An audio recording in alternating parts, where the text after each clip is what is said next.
दोस्तों, आज हम इंसान साइंस और टेक्नोलॉजी के मामले में इतने आगे आ चुके हैं कि बड़े से बड़ा इंफ्रास्ट्रक्चर बनाना हमारे लिए एक आम बात हो गई है। आजकल देशों के बीच में मानो एक रेस लगी हो, खासकर कि टूरिज्म बेस्ड कंट्रीज जैसे कि दुबई और सऊदी अरब में बड़े से बड़ा सुपीरियर और फ्यूचरिस्टिक इंफ्रास्ट्रक्चर बनाने की।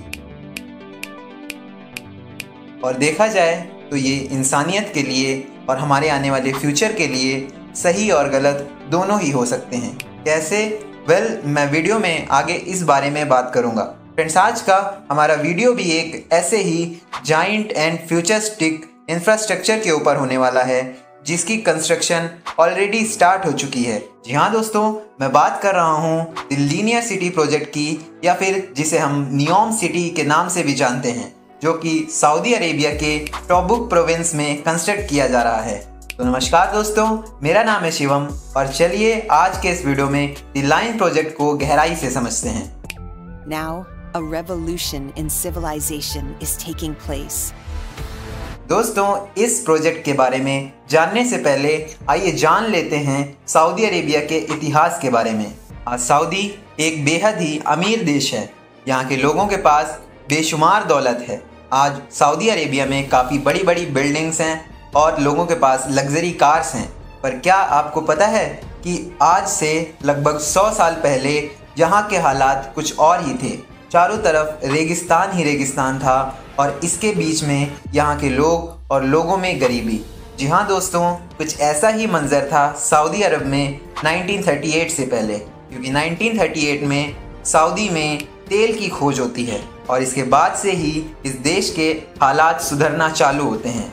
सऊदी अरब की स्थापना 1932 में किंग अब्दुल अल अजीज़ के द्वारा की गई थी। इस समय तक दोस्तों सऊदी अरेबिया में तेल की खोज नहीं हुई थी और ये वह दौर था जिस समय सऊदी अरब दुनिया के सबसे गरीब देशों में गिना जाता था। And at this time the main source of income was tourism based on Mecca and Medina. मगर 1938 में तेल की खोज के बाद यहाँ हालात सुधरते हैं। यहाँ की मेजर इकोनॉमी क्रूड ऑयल से ही चलती है और तब से लेकर आज तक यह देश क्रूड ऑयल पर ही चल रहा है। और आज भी Saudi Arabia world's largest exporter है क्रूड ऑयल का। पर अब यहाँ पर कुछ नया किया जा रहा है। Saudi Arabia the line city जैसे बड़े बड़े इंफ्रास्ट्रक्चर प्रोजेक्ट्स स्टार्ट कर रहा है। मगर सवाल यहाँ पर ये आता है कि जब तेल बेचकर इतना पैसा आ रहा था तो सऊदी अब अपने यहाँ बड़े बड़े इंफ्रास्ट्रक्चर क्यों बिल्ड कर रहा है? तो इसका जवाब है less dependency on crude oil. यहाँ दोस्तों, जैसा कि हम सभी जानते हैं, क्रूड ऑयल एक नेचुरल कंपोनेंट है जो कि लिमिटेड अमाउंट में है और सऊदी में भी इतने सालों के ऑयल एक्सट्रैक्शन के बाद अब यहाँ कुछ ही सालों का ऑयल बचा हुआ है और अब कुछ ही सालों में यह ऑयल या तो खत्म हो जाएगा या तो इतना कम बचेगा कि उसको एक्सट्रैक्ट करना इकोनॉमिकली प्रॉफिटेबल नहीं होगा सऊदी के लिए। फैक्ट्स के अकॉर्डिंग 2050-52 तक सऊदी अरेबिया में ऑयल रिजर्व्स इतने कम हो जाएंगे कि उन्हें एक्सट्रैक्ट करना प्रॉफिटेबल नहीं होगा। तो इसीलिए सऊदी अरेबिया अपनी इकोनॉमी को ऑयल बेस्ड इकोनॉमी से बदलकर टूरिज्म बेस्ड इकोनॉमी बनाना चाहता है, बिल्कुल यूनाइटेड अरब एमिरेट्स की तरह। और यही कारण है द लाइन सिटी जैसे मेगा स्ट्रक्चर बनाने के पीछे। अब बात करें अगर specifically the line city project की, तो ये सिटी सऊदी अरेबिया के क्राउन प्रिंस मोहम्मद बिन सलमान के आदेश पे सऊदी अरेबिया के टोब्रुक प्रोविंस पे बनाया जा रहा है। मोहम्मद बिन सलमान ने इसे 10 जनवरी 2021 में अनाउंस किया था। यह पूरा एक शहर होगा जो 170 किलोमीटर लेंथ में होगा और मात्र 200 मीटर विड्थ में होगा और इसके साथ ही इसकी टोटल हाइट 500 मीटर्स होगी। और ये पूरी सिटी रेड सी के कोस्ट से लगभग टोब्रुक मेन सिटी तक स्ट्रेच होगी। और बात करें अगर इसके एरिया की, तो यह सिटी 34 स्क्वायर किलोमीटर में फैली होगी। इस शहर में कुल पॉपुलेशन कैपेसिटी 9 मिलियन यानी कि 90 लाख लोगों की होगी। मतलब लिटरली 2,60,000 लोग पर स्क्वायर किलोमीटर में होंगे। अगर आज की डेट में मोस्ट डेंसिएस्ट सिटी देखा जाए तो वो है मनीला, जो कि कैपिटल सिटी है फिलीपींस की और यहाँ की पॉपुलेशन डेंसिटी है 44,000 पर्सन पर स्क्वायर किलोमीटर। मतलब नियोम सिटी 6 गुने ज़्यादा पॉपुलेशन डेंसिटी होल्ड करेगी आज के मनीला के कंपैरिजन में। और अब अगर बात करें इसके मेन फीचर्स की, तो जैसा कि वीडियो में मैंने पहले ही बताया, इसकी डायमेंशंस 170 किलोमीटर लेंथ में, 200 मीटर विड्थ में और 500 मीटर हाइट में होगी। और अगर वर्टिकली देखा जाए तो मेनली ये 2 स्काई स्क्रैपर्स होंगी जो कि 200 मीटर अपार्ट होंगी एक दूसरे से। और अगर हॉरिजॉन्टली देखा जाए तो ये पूरा मेगा स्ट्रक्चर 3 लेयर्स में डिवाइडेड है।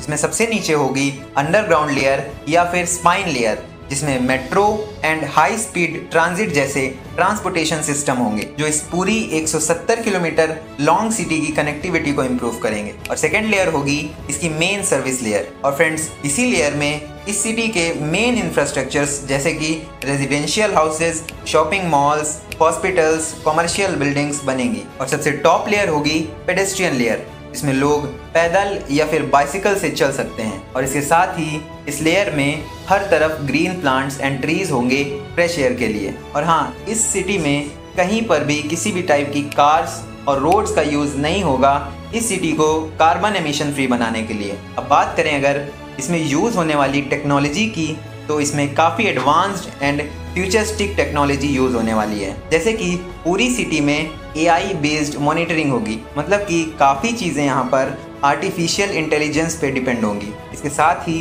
रिन्यूएबल एनर्जी के यूज़ से यहाँ 0% कार्बन एमिशन का क्लेम किया जा रहा है। और हाई स्पीड ट्रांजिट जैसे ट्रांसपोर्टेशन सिस्टम की मदद से कोई भी पर्सन इस सिटी में वन एंड से अनदर एंड तक ट्रेवल कर सकता है मात्र 20 मिनट में ही। इसके साथ ही इसमें लोगों की ज़रूरतों की सारी चीज़ें मात्र 5 मिनट की वॉकेबल डिस्टेंस पर उपलब्ध होंगी। अब आए अगर इसके कंस्ट्रक्शन एंड बजट पे, तो इसकी कंस्ट्रक्शन ऑलरेडी स्टार्ट हो चुकी है अक्टूबर 21 में ही, और इसकी कुछ साइट्स तो ऑलरेडी बनकर कंप्लीट भी हो गई हैं। ऐसा अनुमान है कि 2024 तक इसमें फर्स्ट रेजिडेंशियल सेटलमेंट होगा। और प्रिडिक्शन ये भी है कि 2030 तक इसकी फर्स्ट स्टेज कंस्ट्रक्शन भी कंप्लीट हो जाएगी। और इस पूरी लीनियर सिटी को बनाने का बजट लगभग $500 बिलियन, मतलब कि 37 लाख करोड़ है, जो कि लिटरली काफ़ी ज़्यादा होता है। इसके साथ ही इस प्रोजेक्ट से लगभग 4,60,000 जॉब्स क्रिएट होंगी। इसकी वजह से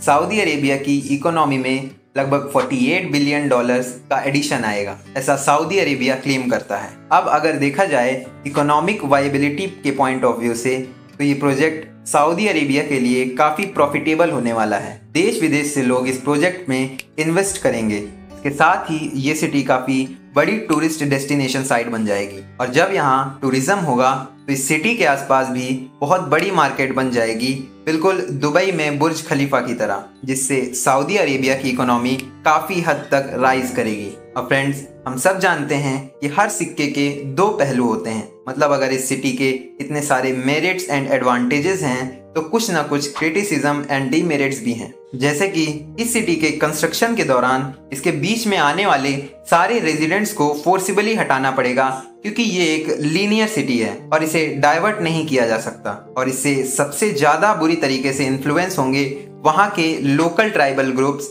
जैसे कि हॉबिटेट ट्राइब्स। और इस चीज को वो लोग अपोज भी नहीं कर सकते, यहाँ तक कि कोर्ट में अपील भी नहीं कर सकते, क्योंकि इस प्रोजेक्ट को लेकर वहाँ की सरकार इतनी स्ट्रिक्ट है कि इसका अपोज कर रहे 3 लोगों को सऊदी कोर्ट 7 अक्टूबर को डेथ सेंटेंस सुना चुकी है। और ये 3 लोग उसी हॉबिटेट ट्राइबल ग्रुप के लोग थे। अब फ्रेंड्स, आप ही बताइए कि क्या इस सिटी की कंस्ट्रक्शन ह्यूमन राइट्स को सेक्रीफाइस करके नहीं की जा रही? बात करें अगर इसके दूसरे सबसे बड़े क्रिटिसिज्म की, तो कुछ आर्किटेक्ट्स एंड इंजीनियर्स का ये दावा है कि इसमें यूज करी जाने वाली टेक्नोलॉजीज काफ़ी फ्यूचरिस्टिक और साइंस फिक्शन जैसी हैं, जिसे 100% अचीव कर पाना काफ़ी मुश्किल का काम है। और अगर इन केस ये अचीव हो भी जाता है तो इसका बजट एस्टिमेटेड कॉस्ट से कहीं ज़्यादा पहुंच जाएगा। इसके अलावा जैसा कि हम सब जानते हैं, ये प्रोजेक्ट डेजर्ट एरिया में कंस्ट्रक्ट किया जा रहा है, बिल्कुल दुबई के बुर्ज खलीफा की तरह। तो इसको खड़ा रखने के लिए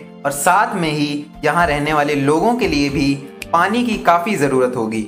और इतना सारा पानी यहाँ लाना काफ़ी बड़ा चैलेंज होगा और यहाँ के लोकल वाटर रिसोर्सेज पर भी काफ़ी असर पड़ेगा, जिसकी वजह से अदर यूजेस जैसे कि एग्रीकल्चर एंड कंजर्वेशन के लिए पानी की कमी पड़ सकती है। लेकिन अगर ओवरऑल देखा जाए तो renewable energy and zero carbon emission से यहाँ के इन्वायरमेंट में एंड क्लाइमेट चेंज में एक पॉजिटिव इम्पैक्ट ही देखने को मिलेगा। अब इतनी सारी इन्वेस्टमेंट, प्लानिंग एंड रिसोर्सेज झोंकने के बाद बात यहाँ पर ये आती है, क्या ये लीनियर सिटी प्रोजेक्ट सच में एग्जीक्यूट हो पाएगा? क्या सभी प्लानिंग और आइडियाज 100% सक्सेसफुल रहेंगे? क्योंकि कई देशों में आज सैकड़ों की संख्या में ऐसे फ्यूचरिस्टिक इंफ्रास्ट्रक्चर हैं जिनकी प्लानिंग लीनियर सिटी जैसे ही बहुत ही एडवांस्ड आइडिया के साथ हुई थी और उनका कंस्ट्रक्शन भी स्टार्ट हो चुका था, बट बाद में कुछ एरर्स एंड कॉम्प्लिकेशंस आने की वजह से उनकी कंस्ट्रक्शन रोकनी पड़ गई थी। ऐसे कई इंफ्रास्ट्रक्चर एग्जाम्पल हैं, जैसे कि नंबर 1 पे आता है जेड्डा टावर। ये सऊदी अरेबिया का ही एक प्रोजेक्ट है जो कि एक 1 किलोमीटर हाई स्काई स्क्रैपर बनाने का था। इसकी कंस्ट्रक्शन अप्रैल 2013 में ही स्टार्ट हो गई थी, बट करेंटली इसकी कंस्ट्रक्शन होल्ड पे है। इसके अलावा नॉर्थ कोरिया का ब्योग्योंग होटल और चाइना का न्यू साउथ चाइना मॉल जैसे कई प्रोजेक्ट्स हैं जिनकी कंस्ट्रक्शन अभी होल्ड पे है। ऐसे में अगर इस लाइन सिटी की कंस्ट्रक्शन कंप्लीट होती है तो ये ना केवल सऊदी के लिए बल्कि पूरी दुनिया के लिए साइंस एंड टेक्नोलॉजिकल एडवांसमेंट की फील्ड में एक बड़ा कदम होगा। तो फ्रेंड्स, ये था आज का हमारा वीडियो द लाइन सिटी के ऊपर, और मैं उम्मीद करता हूँ कि आपको ये वीडियो इन्फॉर्मेटिव लगा होगा और कुछ ना कुछ तो ज़रूर नया जानने को मिला होगा। तो चलिए, मैं मिलता हूँ आपसे किसी और नए और इंटरेस्टिंग वीडियो में। तब तक के लिए goodbye and take care.